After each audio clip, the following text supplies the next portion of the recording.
Hello and welcome to another episode of Pick 3 DST, where I give you 3 defenses I like, 1 defense I'm fading, and 1 defense I'm stashing ahead of Week 14 of the NFL season. As a reminder, these are not my full weekly DST rankings. If you want to check those out, you can click the link below, which will take you to the article that I update as the week goes on when we get weather concerns and injury updates and things of that nature. As always, we're going to start with our accountability check in what was yet again another solid but not great week for our video picks.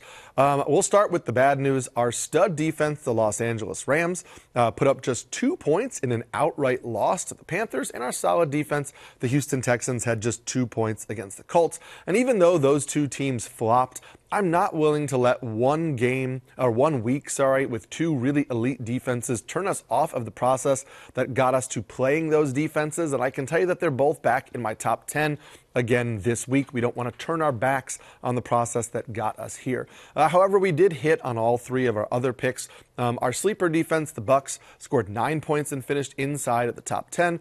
Our streaming defense, the Dolphins, scored 11 points and also finished inside the top 10. And then the defense we faded, the Ravens, scored just 2 points, so that was a good play to fade there. And we'll look forward to keeping that going here in Week 14.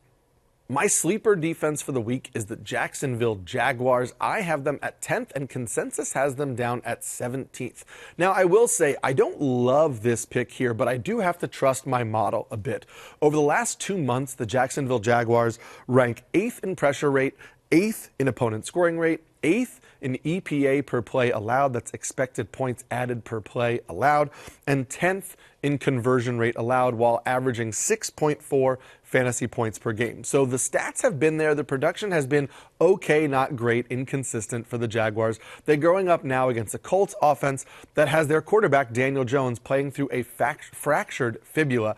Now, Jones has been playing pretty well throughout the season, and we know Jonathan Taylor is obviously a stud, but the Colts have regressed a little bit. They've lost 3 of their last 4 games, and over those 4 games, Jones has 7 turnovers and has taken 13 sacks. So even though this isn't a slam dunk matchup for the Jaguars, this is a really important game for playoff implications, and I could see the Jaguars sneaking in a top 10 performance here.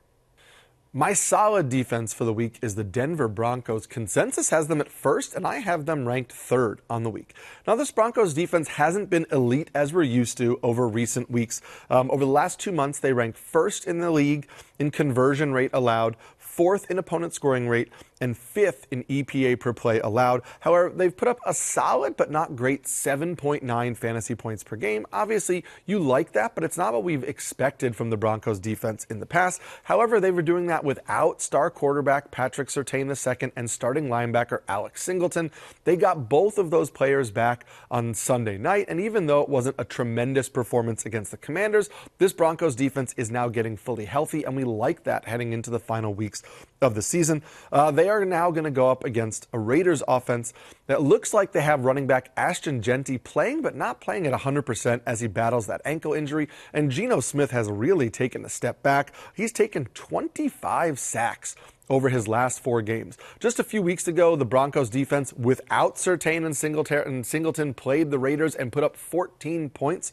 So I think we can expect a similar performance here, and I love using the Broncos this week.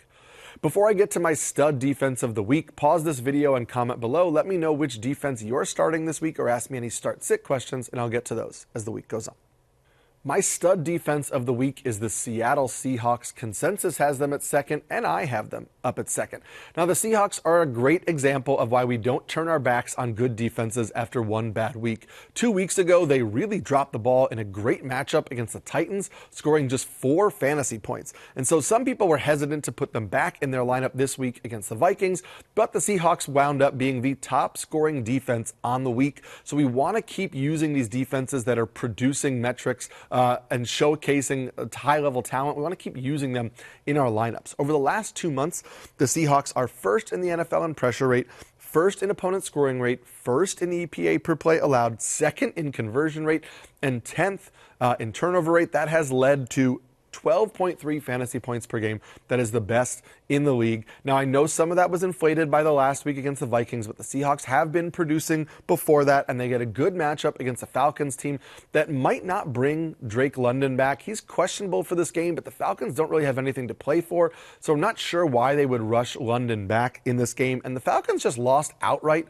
to the Jets. And so I think this is a good matchup for the Seahawks, and the Seahawks should also get Julian Love back this week off the IR, and that would be a huge boost for this defense. The defense I'm fading for this week is the Washington Commanders. Consensus has them at 8th, and I have them down at 22nd.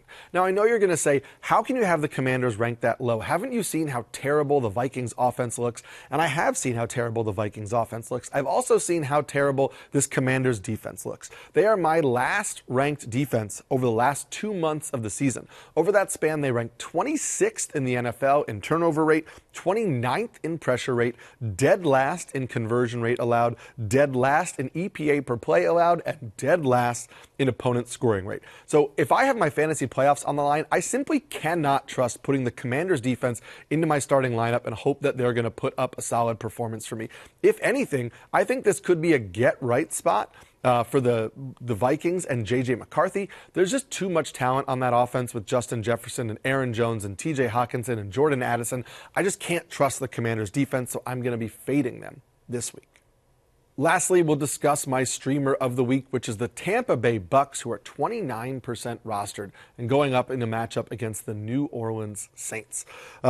We had the Bucks here last week, so you know that I like them, and they've been pretty solid over the last 2 months. They rank 3rd in the NFL in turnover rate, 13th in EPA per play allowed, 13th in pressure rate, 13th in conversion rate allowed, and 15th in opponent scoring rate. They also rank 6th in fantasy football over the last 2 months, averaging 8 fantasy points per game. So I look at the Bucks as kind of a fringe top 10 defense who has been producing slightly above their metrics, and they get a matchup against the Saints, who have allowed the 4th most fantasy points to opposing defenses over the last month at 10.7 fantasy points per game. We don't know if Alvin Kamara is going to suit up for this one, but he's dealing with an MCL injury, and the Saints have no reason to rush him back. And even if they do, he's not going to be at 100%. And this Bucs defense has been incredibly good, and so I really like the Bucs as a play this week. And if you're looking for an even lower roster defense, I think the Titans could be a pretty sneaky play against Shedeur Sanders and the Browns, so you can look to add them if you're in a deeper format. And that's going to do it for this week of Pick 3 DST. As a reminder, click the link below, which will take you to the article that I update as the week goes on. Don't forget to like and subscribe to get Pick 3 DST, plus all of our football content and fantasy football content over at NBC Sports. Good luck on Sunday.